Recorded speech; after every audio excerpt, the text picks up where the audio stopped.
යම් අතපසුවීම් වෙලා තියෙනවා. අපි නෑ කියන්නේ නෑ.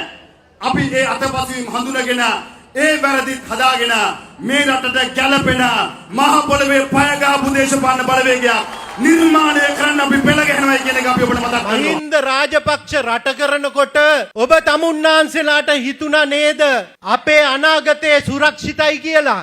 අද ඔබලට ඒ ආරක්ෂාව දැනෙනවද? ලෝකෙම තියෙන පච එක මල්ලකට වෙලා මිනිසුන් ඇඳුවා උංගොන් හරක් කියා. හාමුදුරුවන්ගේ කාර්යභාරය තමයි රජා හොඳ නැත්තම් ඌ පන්නන එක. මේ රට අයිති කාටද? මේ රට ගොඩනගන්නට පුළුවන් ලේ අයිති තියෙන කාටසා මේ රට ගැන කක්කුම තියෙන්නේ රාජපක්ෂවරුන්ට කියන එක අද ඔබ නැවත වතාවක් ඔප්පු කරලා ඉවරයි. මහින්ද රාජපක්ෂ නම් මේ කේසර සිංහ ගොඩනගපු ඒ නායකත්වය නැවතත් ගොඩනගමු. නාම රාජපක්ෂ ජනාධිපතිතුමනි ඔබ නමින් කතානායක සල්ලියච්චු ගහන්නේ කාමරේ කොල්ලෙක් එක්ක.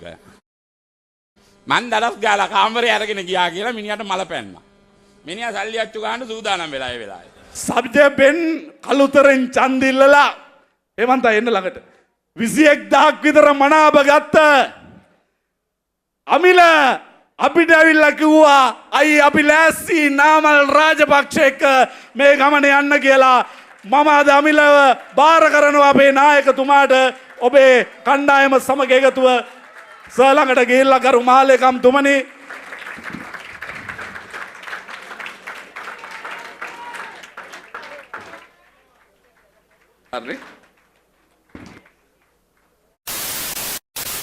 Let's go. අපි ඔබෙන් ආදරෙන් ඉල්ලන්නේ. අපි මෙතේ මහ පොළේ පය ගහපු දේශපාලන පක්ෂය. අපි වැඩ කරපු දේශපාලන බලවේගය. අපි වැඩ කරලා වැඩ පෙන්නපු දේශපාලන බලවේගය. යම් අතපසුවීම් වෙලා තියෙනවා. අපි නෑ කියන්නේ නෑ. අපි ඒ අතපසුවීම් හඳුනගෙන ඒ වැරදි හදාගෙන මේ රටට ගැළපෙන මහ පොළවේ පය ගහපු දේශපාලන බලවේගයක් නිර්මාණය කරන්න අපි පෙළ ගැහෙනවා කියන එක අපි ඔබට මතක් කරනවා. මහින්ද රාජපක්ෂ රට කරනකොට ඔබ තමුන්නාන්සේලාට හිතුණා නේද අපේ අනාගතය සුරක්ෂිතයි කියලා?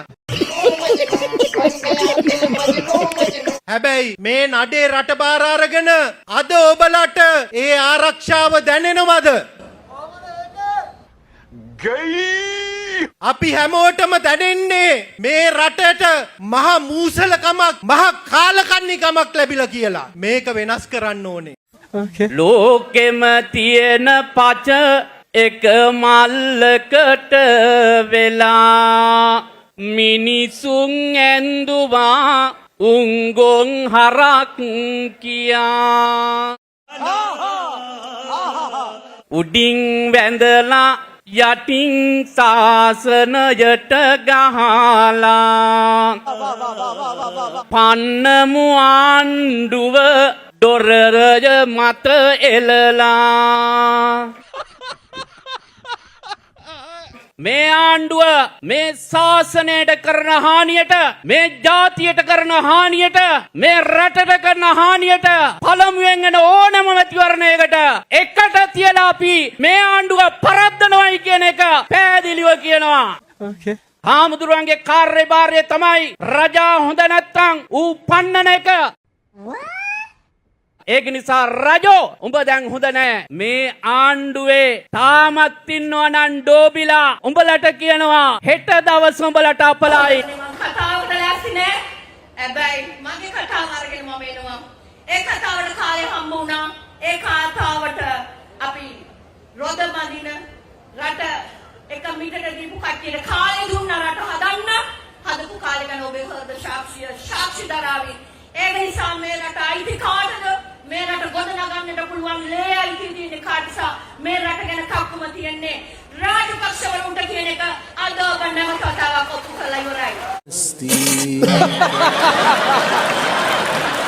ඒක නිසා ආදරණීය කාන්තාවන්ගේ හඬක් හැටියට, ආදරණීය අම්මලගේ හඬක් හැටියට නැවතත් ඒ පෙරමුණ ගොඩනගන්නට අපි සියල්ල සූදානම් කරනවා. ඒ වෙනුවෙන් නායකත්වය නාමල් රාජපක්ෂ ජනාධිපතිතුමනි, අනාගත ජනාධිපති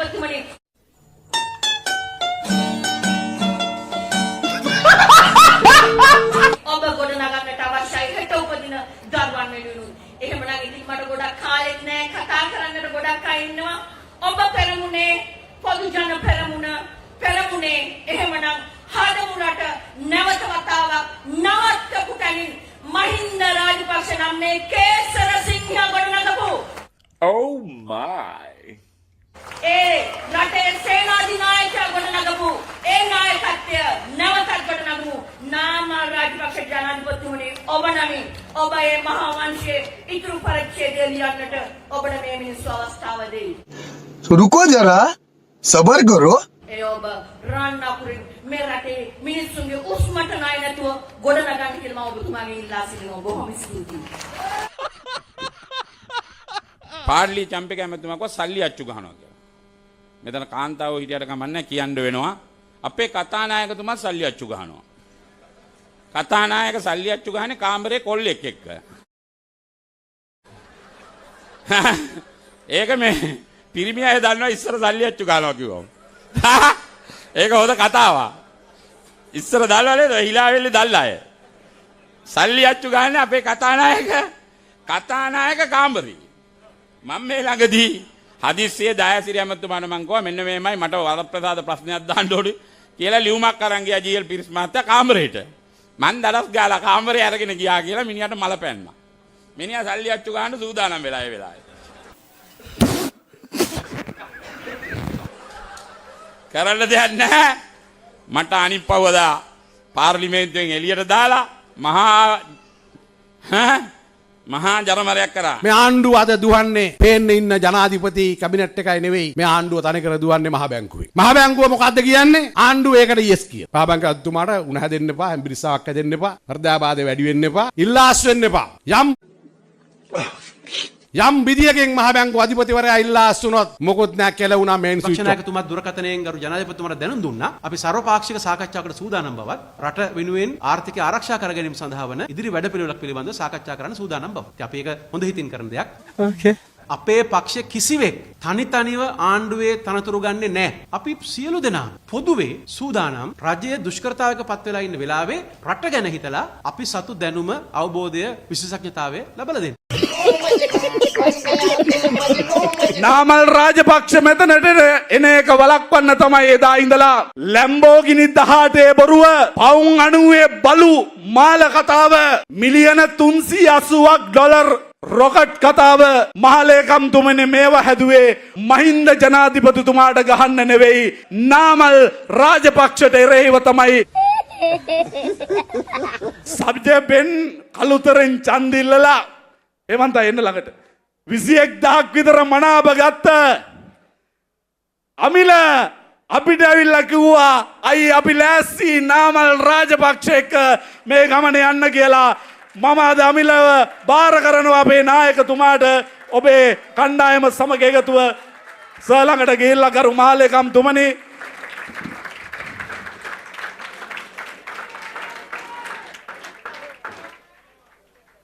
හරි එමනම් අපි ඕව පිළිගන්න හොඳ අත්පල සන්නාදයක් දෙන්න මම මේ කතාව ඉවර කරන්න හදන්නේ. එමනම් තමුන්නාන්සේලා සියලු දෙනාටම ස්තුතියි. රටේ නුදුරු අනාගතය ගැන අපි හැමෝටම ලොකු බයක් තියෙනවා. ඒ නිසා දැවැන්ත ආර්ථික කඩාවැටීමක් අභියස අපි ඉන්නේ. දැන්වත් උද්දච්චකම පැත්තකින් තියලා දන්න අයගෙන් උපදෙස් අරගෙන මේක බේරගන්න කටයුතු කරමු. තමයි බලය. ඒ ජනතා බලය තමයි අද මේ පානදුර නගරේ බස් ස්ටෑන්ඩ් එකේ ඉඳලා කඩවත්තර පණිවිඩය එවන්නේ. ලෑස්ති වෙලා ඉන්න තියෙන ඕනම අධිවරණයක් ජයග්‍රහණය කරන්න අපි කියන එක. ඒක තමයි දෙන පණිවිඩය. වෙන පණිවිඩයක් දෙන්නේ නැහැ බලවත්තර. කඩවත්තර දෙන පණිවිඩය ජනාධිපතිතුමාට දෙන පණිවිඩය ඔබගේ පාලන තන්ත්‍රය ඔබගේ පරිපාලනය අසාර්ථකයි කියන එක අවුරුද්දයි මාස 5 යන්න ඉස්සෙල්ලා අද ජනතාවේ පණිවිඩය දෙනවා. You serious? ඒක තමයි දෙන පණිවිඩය. මම දැන් ලංකා ඉතිහාසය අපේ හඳුනන්නේ මේ තරම් ජනතාව හඳපු ආණ්ඩුව ලංකා ඉතිහාසෙ ලියුන්නේ.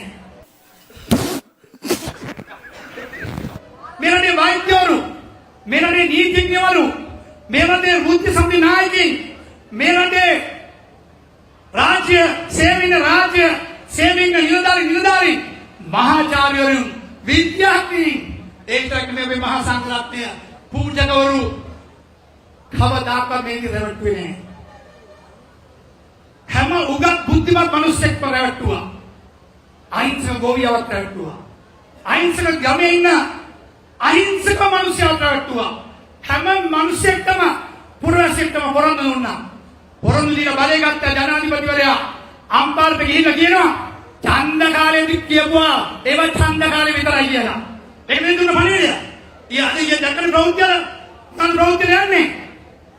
අර හිටු පාර්ලිමේන්තු මන්ත්‍රීවරයෙක් ඉල්ලීමක් කරනවා. ඒව ඡන්ද කාලෙ දුන්න පොරොන්දු. එහෙමනේ කියන්නේ මේ පානදුර තමුන්නාන්සල මතක ඇති නේද? උගන්ඩාවට ගෙනිච්ච ඩොලර් ටික ආපහු ගේනවා කියපු අය ඉන්න ආසනයි නේද මේ ආසනේ? මොකද නම? කවුද? කොන්ටාච් උගන්ඩාවේ කුමාරී එන්න පුළුවන් හැම පොරොන්දුවක්ම දුන්නා. ගහන්න පුළුවන් හැම බොරුවක්ම ගහුවා. ඒ විතරක් නෙමෙයි නින්දා අපහාස අනන්තයි අප්‍රමාණයි. මහින්ද රාජපක්ෂ ජනාධිපතිතුමා වෙනුවෙන් පෙනී හිටපු ශ්‍රී ලංකා පොදු ජන වෙනුවෙන් පෙනී හිටපු හැම පුද්ගලයෙක්ටම මඩ ගැහුවා. නින්දා අපහාස කළා ඔබේ හාමුදුරනේ. තිත්ත කුරුහරුපේ Facebook එකේ ලියන සංස්කෘතිය හඳුන්වන්න දුන්නා. තිත්ත කුරුහරුපේ Facebook එකේ ගත්තම කමෙන්ට්ස් වල බලපුවාම තිත්ත කුරුහරුපෙන් බයින්නටත් බයිනවා.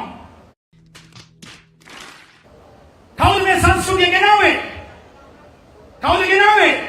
ඒ ගෙනාවේ වල්පලවල මල්පල පාර්ලිමේන්තුවල ගේන්න ඕනේ කියපු කණ්ඩායම. මේ ලංකා ඉතිහාසය අපි හඳුනන්නේ. අවුරුදු 70ක හිටපු දේශපාලඥයෝ ඔවුන් හඳුන්වා දුන්නේ නුගත් අය.